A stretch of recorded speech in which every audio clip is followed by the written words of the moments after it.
All right, Rossi, we're here to talk about Dominik Mysterio versus AJ Styles Intercontinental Championship. We are recording this before Friday Night SmackDown and Monday Night Raw. I do not assume anything will be added.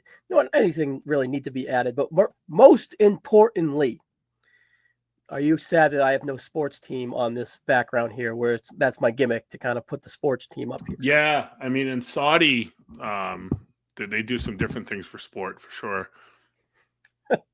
That's for sure. So I wasn't going to go there, but I'm kind of interested in this match. I think it's a good opportunity for Dominik Mysterio. And then if you look at Dominik Mysterio's landscape of 2025, he's being presented really strong here on PLEs, and he's a focus on PLEs. And it's been like gradual names outside of, Octagon Junior, right? That was just more of a kind of a silly thing to do here at Worlds Collide, but it was obviously the plan all along where they only had 4 matches.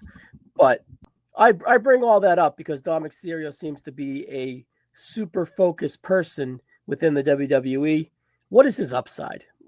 I don't know that he's ever a world title holder. He's got the available heat, but I also don't feel like he'll ever have like the heat to the level that he's had in the past. And obviously, we're at the point now where the crowd wants to cheer him more than anything. I mean, I think he's the type that can have some high profile feuds. I mean, not too unlike his dad. Like if they ever wanted to go the route of giving him a title, I don't think it would be like anything too prolonged. But kind of like a lifetime achievement award at some point down the road, like many years down the road.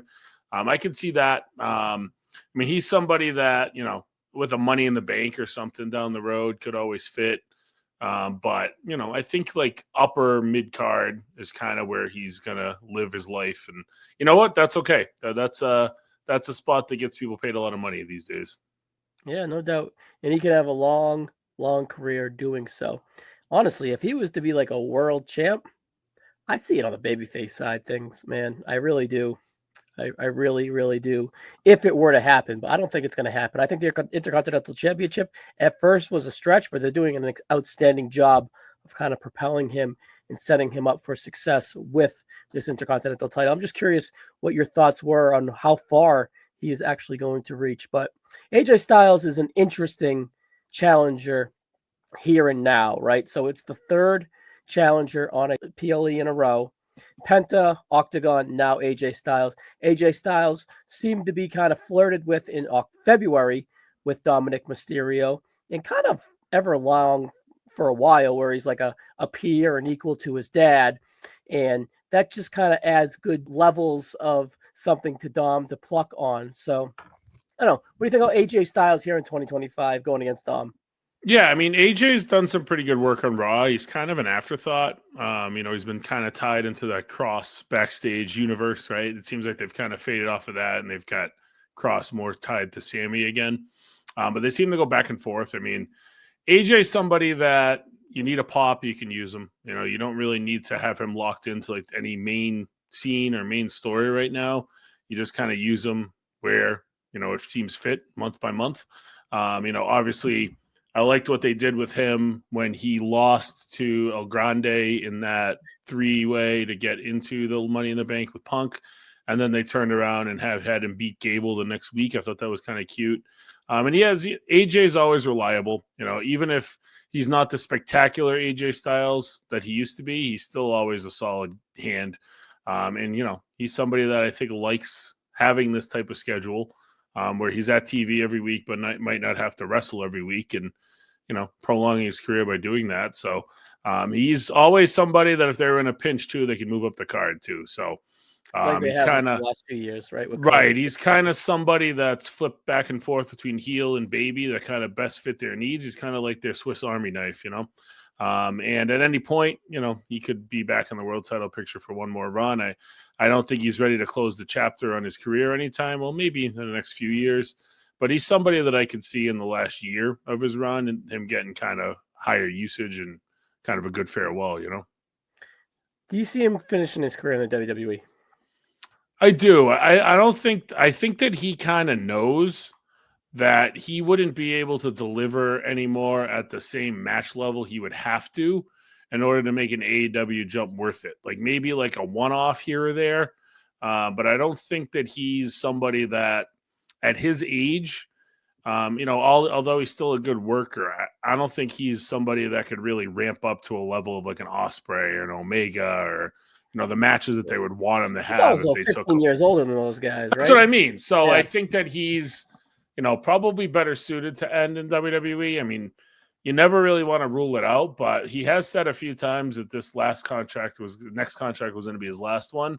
Obviously the world has changed. There's a lot more money to be had there, but he's somebody I could see just kind of, riding off into the sunset, playing his video games for forever. Yeah, I'm just curious if I don't think he's like at the R-Truth Carlito stance where it's just like he's not really worth this minimum vet contract because he doesn't wrestle and he's just like a comedy act. But I'm just curious where that low level main event money is. And if they look at that, right, it's like, well, we can maybe have 2 or 3 AJ Styles instead of one AJ Styles.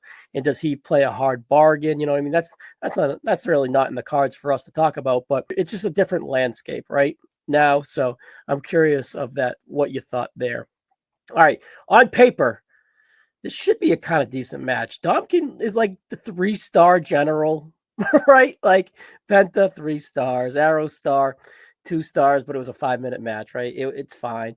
But he has enough heat and he has enough ability to kind of to have a good match in his sleep right now. So I'm curious where they will be. I think placement on the card and really what they present to us will kind of maximize what we get. But I can see them going out there and having a very good 3.5-star match. I don't think they're going to have anything greater than that. The floor is 3 stars. I just think from a match quality wise, I think that's just what we're getting. Good to very good.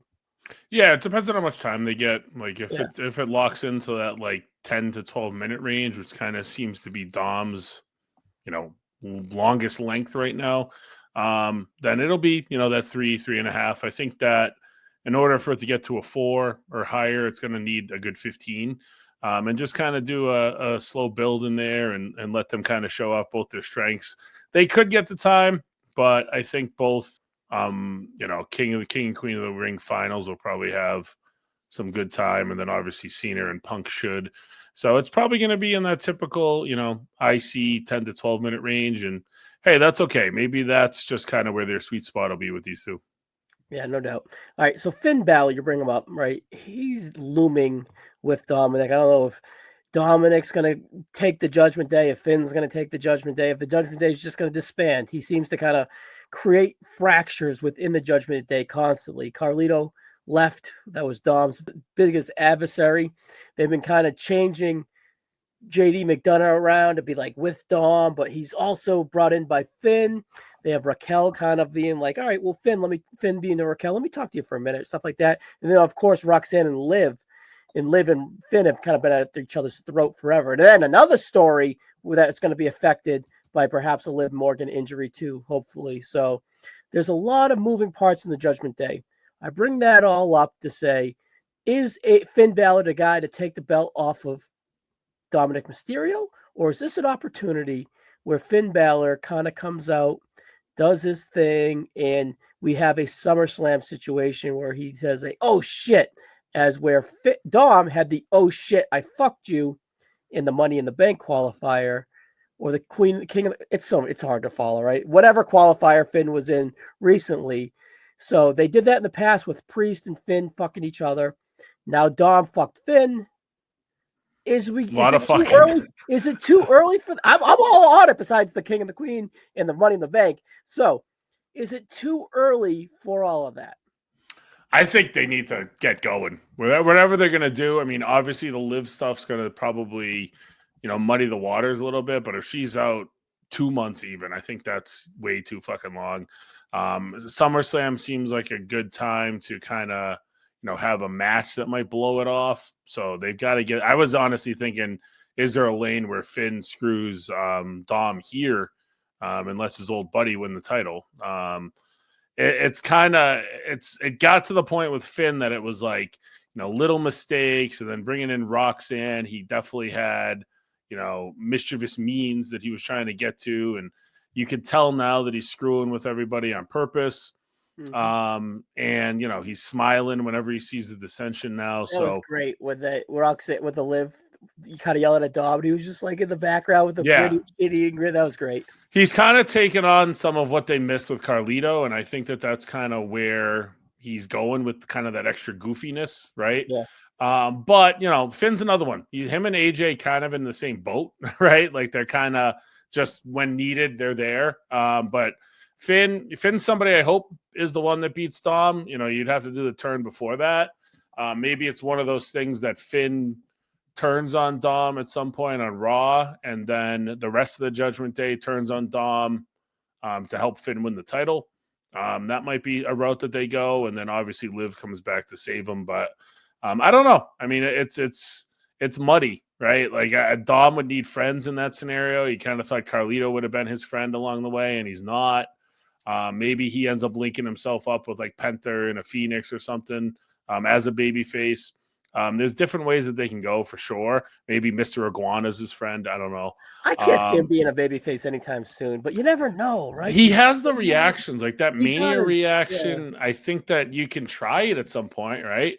Yeah, I mean, if I they don't try know. it, they better go with it, right? Right. I don't know where else they'd be going with the Finn stuff if it wasn't turning Liv and Dom baby. But again, what does that do now with Liv on the shelf, So, all right, we're here at the end of the preview. I would be surprised if Dominik was not the Intercontinental title winner coming out of this. I would be surprised. But AJ, I don't know. I could maybe see that too, but I'm still going Dom. What do you think, Mike? What's your prediction? I think it's going to be Dom, but something else to add into this too is I kind of expect Roxanne to be the one that like clearly helps him win this match. When you think about what happened last year, Rhea went down with a injury. And then Liv slid in the back door and got the favor of Dom from there. Although that was more of a worked storyline than anything. This Liv injury is obviously legit, but when it happened on Monday night, that was the first thing I thought of was, well, this could be a way to get Roxanne to slide into the Dom door. So I do expect Roxanne to kind of ramp up her flirtatiousness, kind of not unsimilar to how Liv did last year. Yeah. And I do expect a Roxanne to be the one that helps him here, whereas opposed to like Raquel might be someone that would like cost him by mistake. I think Roxanne helping him and he starts favoring her a little bit in Liv's absence is the way to kind of build up this story and ultimately see that Finn put her onto it and it was just all a ruse. But ultimately that would be where I expect this to go.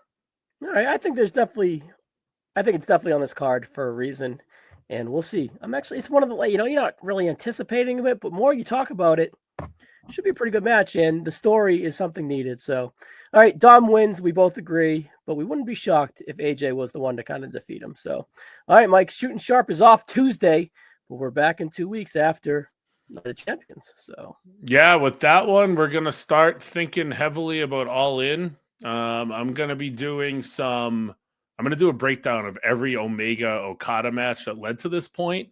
hell So yeah. if you're into that shit, let's go. That'll be the 4th of July week. And then the week before that will be a preview of that.